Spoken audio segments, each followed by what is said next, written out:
अस्सलाम वालेकुम, मैं हूं अब्दुल कुद्दूस बेग। क्या आप भी यूरोप आने का ख्वाब देख रहे हैं और स्पेशली लिथुआनिया आने की तैयारी कर रहे हैं? तो आज की वीडियो आपके लिए बहुत ही इम्पोर्टेंट होने वाली है, क्योंकि आज की वीडियो में हम लिथुआनिया के अंदर इंटरनेशनल स्टूडेंट्स की जो लिविंग एक्सपेंसेस हैं, कि टोटल लिविंग कॉस्ट कितनी होती है, उसको डिस्कस करेंगे ताकि आप अपने बजट को अकॉर्डिंगली प्लान कर सकें। तो स्टार्ट करते हैं आज की वीडियो। जी, तो सबसे पहले बात करते हैं अकोमोडेशन यानी कि हाउसिंग की। तो अगर आपको यूनिवर्सिटी डोम के अंदर कोई स्पेस मिल गई है तो ये आपके लिए बहुत ही इकोनॉमिकल होगी, क्योंकि यूनिवर्सिटीज़ के अंदर जो डोम है उसके अंदर तमाम facilities including cleaning, including internet fees और इंक्लूडिंग यूटिलिटीज़, ये सारी चीज़ें शामिल होती हैं। और लिथुआनिया के अंदर जो कि यूनिवर्सिटी डोम्स हैं, डोम्स मीन यानी कि जो हॉस्टल्स हैं, उनके अंदर जो आपने मंथली जो रेंट पे करना होता है वो अप्रॉक्सीमेटली 100 टू 150 यूरोज़ होता है, और इसके अंदर सारी चीज़ें शामिल होती हैं। लेकिन इसके बाद कुछ ऐसी हॉस्टल्स भी मौजूद है जहाँ पर आप डेली बेसिस पर, यानी कि जिस तरह यहाँ पर हॉस्टल है सूडो रूम्स के नाम से, वहाँ पर आप 10 यूरोज़ के करीब डेली के हिसाब से मंथली 300 यूरोज़ तक भी पे कर सकते हैं। लेकिन यहाँ पर थोड़े से डिसएडवांटेज ये होते हैं कि आपको वॉशरूम भी शेयर्ड मिलता है और उसके अलावा किचन भी शेयर्ड होता है, तो थोड़ी बहुत सफाई जो है ना वो कंप्रोमाइज़ हो जाती है।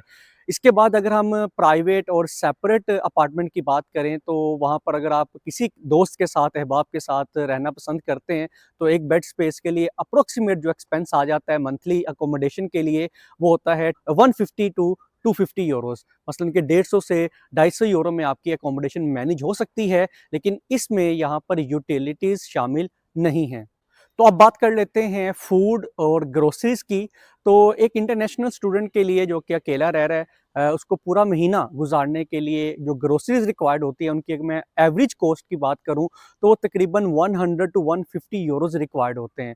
जी हाँ, आप लिथुआनिया में 1 महीने का जो राशन है, वो आप 100 से 150 यूरोज़ के अंदर मैनेज कर सकते हैं, जिसमें आपके जितने भी जो घरेलू साज़ो-सामान की अशिया होती हैं, उसके अंदर खाने-पीने की जो अशिया होती हैं, वो आपकी ईज़िली मैनेज हो जाती हैं। तो अब बात कर लेते हैं ट्रांसपोर्टेशन की। तो लिथुआनिया में अगर आप एज़ एन इंटरनेशनल स्टूडेंट आ रहे हैं, तो आपके पास इंटरनेशनल स्टूडेंट कार्ड भी होगा, जिसको हम आइज़िक कार्ड कहते हैं। तो यहाँ पर जो पब्लिक ट्रांसपोर्ट है, वो स्टूडेंट्स के लिए बहुत ही चीप है। यानी कि आप अप्रोक्सीमेटली 7 टू 8 यूरोज़ के अंदर आप स्टूडेंट टिकट बाय कर सकते हैं 80% डिस्काउंट के साथ, और वो पूरा महीना आपकी चलेगी। मसलन के 8 यूरो के अंदर आप लिथुआनिया के अंदर जो पब्लिक ट्रांसपोर्ट है, वो पूरे महीने के लिए इस्तेमाल कर सकते हैं। तो ट्रांसपोर्टेशन के बाद अब हम बात करते हैं हेल्थ इंश्योरेंस की, यानी कि मेडिकल केयर की। तो अगर आप इंटरनेशनल स्टूडेंट हैं लिथुआनिया के अंदर और आपके पास इंडिविजुअल एक्टिविटी सर्टिफिकेट है, तो इसके इवज़ आपको मंथली 72 यूरोज़ के करीब अप्रॉक्सिमेटली हेल्थ डिपार्टमेंट को पे करना पड़ते हैं, जिसको हम सोदरा कहते हैं। ये किस्म की आपकी हेल्थ इंश्योरेंस होती है, यानी कि किसी भी किस्म के इमरजेंसी के हालात में, या आपको कोई बीमारी हो जाती है, टेम्परेचर हो जाता है, तो आपका जो इलाज है वो फ्री होता है। इसमें कुछ टेस्ट जो आपने प्राइवेट क्लिनिक से करवाने होते हैं, अगर आप हॉस्पिटल जाते हैं तो आपका मेडिकल चेकअप तो फ्री है। डॉक्टर आपको मेडिसिन्स भी रिकमेंड कर देते हैं, और इस सोदरा की बुनियाद पर आपको एक परमानेंट डॉक्टर अलाउ कर दिया जाता है, जो कि आप जिसके साथ आप रेगुलर कॉन्टैक्ट में रहते हैं, और आपको आप चेकअप करवा सकते हैं। और अगर आपने कुछ स्पेशल टेस्ट करवाने होते हैं, तो उसके लिए कुछ अलग से चार्जेज़ आपको पे करने पड़ते हैं। लेकिन अगर नॉर्मल लाइफ़ की बात करूँ, तो आप 72 यूरोज़ के अंदर आपकी जो हेल्थ इंश्योरेंस है, वो एक्टिव हो जाती है, और आप यहाँ की जो मेडिकल फैसिलिटीज़ हैं, उन तक रसाई हासिल कर सकते हैं। तो लास्ट पर अब हम बात करेंगे मिससेलेनियस एक्सपेंसेस की, जिसमें आपके फॉर एग्ज़ाम्पल बुक्स वगैरह का एक्सपेंस आ जाता है, प्रिंटिंग का एक्सपेंस आ जाता है। उसके अलावा अगर मैं सेल फ़ोन रिचार्ज की बात करूँ, क्योंकि सिम आप एक मरतबा बाय कर लेते हैं, वो आपके नाम के ऊपर और आपके जो पर्सनल कोड है आपका टीआरपी का, उसके ऊपर रजिस्टर तो हो जाती है। लेकिन अगर आपने उसका रिचार्ज करवाना है, तो उसका रिचार्ज तकरीबन 10 यूरो से 15 यूरो के हिसाब से मंथली होता है। इसको भी हम मिससेलेनियस एक्सपेंसेस में शामिल कर सकते हैं। और उसके अलावा कभी बाहर से खाना खाने को भी चस्का लगाने को दिल करता है, तो उसके लिए अगर आप वन टाइम मील खाते हैं किसी हलाल शॉप से, तो उसका एक्सपेंस एवरेज 10 यूरो आप कंसीडर कर सकते हैं।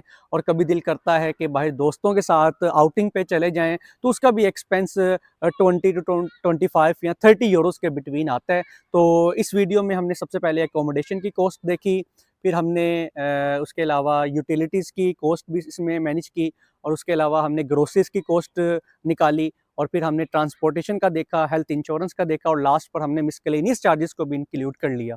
जी, तो लास्ट पर अगर आप इन तमाम एक्सपेंसेस को सम अप करें, उनको समराइज़ करें, तो मेरे मुताबिक लिथुआनिया में एक इंटरनेशनल स्टूडेंट को मंथली सर्वाइव करने के लिए अप्रॉक्सिमेटली 400 टू 500 यूरोज़ रिक्वायर्ड होते हैं, जिसमें तमाम चीज़ें शामिल होती हैं जो हमने इस वीडियो के अंदर डिस्कस की हैं, और वो इतनी कॉस्ट के अंदर एक अच्छा लाइफ़स्टाइल एन्जॉय कर सकता है। तो मैं उम्मीद करता हूँ कि ये वीडियो आपको बहुत पसंद आई होगी, और अगर आप लिथुआनिया आने का प्लान कर रहे हैं, तो ये वीडियो ज़रूर देखें और अपने फ्रेंड्स के साथ शेयर करें, और चैनल को सब्सक्राइब करना ना भूलिएगा। मिलते हैं नेक्स्ट किसी इंटरेस्टिंग वीडियो के साथ। अपना ख्याल रखें। अल्लाह हाफ़िज़।